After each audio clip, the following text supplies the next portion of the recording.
Alors voilà, le Maroc s'apprête à lancer la 5G. C'est une avancée technologique immense, c'est certain, mais derrière cette super promesse de vitesse, eh bien, il y a une question qu'on oublie souvent, une question cruciale: quel est son coût pour l'environnement? Et c'est exactement ça, la question centrale de notre analyse aujourd'hui. Est-ce qu'on peut vraiment concilier une ambition technologique aussi grande avec un défi écologique qui l'est tout autant? Parce que, attention, le chiffre qui suit, il est assez parlant. Une seule station 5G, ça consomme 3 fois plus d'énergie qu'une station 4G. C'est un coût énergétique surprise, et il est juste énorme.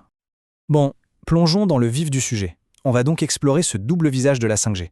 D'un côté, une promesse technologique incroyable, et de l'autre, un vrai défi énergétique. La 5G, soyons clairs, c'est beaucoup plus qu'un Internet plus rapide sur son téléphone. Ça va débloquer un potentiel fou pour le Maroc. On parle de villes intelligentes, de voitures qui se conduisent toutes seules, des innovations qui relevaient de la science-fiction il y a à peine quelques années. Le Maroc se retrouve donc à un carrefour. En gros, il y a deux chemins possibles pour son avenir technologique et environnemental. Et le choix qui va être fait maintenant va vraiment définir la stratégie pour des décennies. Ok, maintenant, mettons des chiffres là-dessus. C'est quoi exactement le coût énergétique et environnemental d'un déploiement 5G classique? Et on va voir, hein, les chiffres parlent d'eux-mêmes. Regardez un peu la différence. Juste pour une seule antenne, c'est flagrant. On passe de 1,5 kW pour la 4G à 5 kW pour la 5G. Là, le 3 fois plus, il devient tout de suite très concret. Et quand on met ça à l'échelle de tout le pays, le défi est monumental. Aujourd'hui, le réseau 4G a besoin de 150 MW. Demain, avec la 5G, on grimpe à 500 MW. La marche est vertigineuse. Alors pour qu'on se représente bien ce que ça veut dire, ces 350 MW de plus nécessaires pour la 5G, c'est l'équivalent de la consommation de 1,3 million de foyers marocains. C'est juste colossal. Alors voilà le point vraiment crucial. Si le Maroc choisit une 5G alimentée par des énergies fossiles, les émissions de CO2 du secteur vont tout simplement tripler. Mais, et c'est là que ça devient fascinant, avec un réseau 5G vert, les émissions supplémentaires pourraient être de zéro. Zéro émission en plus par rapport à la 4G actuelle. Alors, comment on fait pour relever ce défi? Passons du problème à la solution.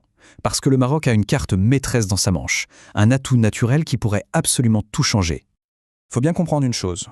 Le Maroc, c'est une superpuissance du soleil. Plus de 3000 heures d'ensoleillement par an, c'est simplement le double de ce qu'on trouve en France par exemple. Cette ressource, c'est la clé de voûte de toute la stratégie 5G verte. Et attention, ce n'est pas juste une idée en l'air. Il y a une vraie stratégie nationale, ambitieuse, qui est déjà en place. Le pays vise 52% d'énergie renouvelable d'ici 2026 et même 70% en 2030. Donc on le voit, la volonté politique, elle est bien là.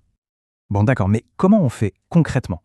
Quelles sont les solutions techniques qui existent pour rendre ce réseau 5G vraiment vert au Maroc? L'idée de base, c'est ce qu'on appelle une station hybride. En fait, c'est simple à comprendre. Étape 1. Le jour, les panneaux solaires tournent à plein régime et alimentent l'antenne. Étape 2, le surplus d'énergie est stocké dans des batteries pour la nuit. Et étape 3, seulement en cas de problème, le réseau national prend le relais. C'est simple, c'est efficace.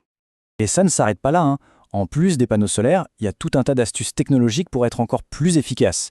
Par exemple, une intelligence artificielle qui met les antennes en veille quand il y a peu de trafic. Ou encore des systèmes de refroidissement passifs qui consomment beaucoup moins. Et nous voilà arrivés au moment clé, au moment du choix. La situation est simple. Il faut vraiment mettre dans la balance les défis d'un côté et les opportunités de l'autre. C'est un choix majeur pour le pays. Alors, soyons clairs, ce n'est pas facile. Il y a de vrais obstacles. D'abord, l'investissement de départ est plus élevé, c'est un fait. Ensuite, il faut garantir que tout fonctionne parfaitement, même quand il n'y a pas de soleil. Et enfin, il faut que les 3 grands opérateurs télécoms du pays se mettent d'accord et avancent ensemble. Tout ça nous mène à 3 scénarios pour l'avenir. Le scénario pessimiste, la 5G carbure aux énergies fossiles et les émissions explosent. Le scénario réaliste, qui est le plus probable, on arrive à un réseau hybride qui n'émet pas plus que la 4G. Et enfin, le scénario optimiste, le Maroc devient un leader mondial et réussit même à réduire ses émissions. Et c'est ça qui est fou avec ce scénario optimiste. L'idée, ce n'est pas juste de ne pas polluer plus, c'est de servir de la 5G comme d'une occasion pour rendre tout le secteur des télécoms plus propre qu'il ne l'a jamais été. Ça change totalement la donne en fait.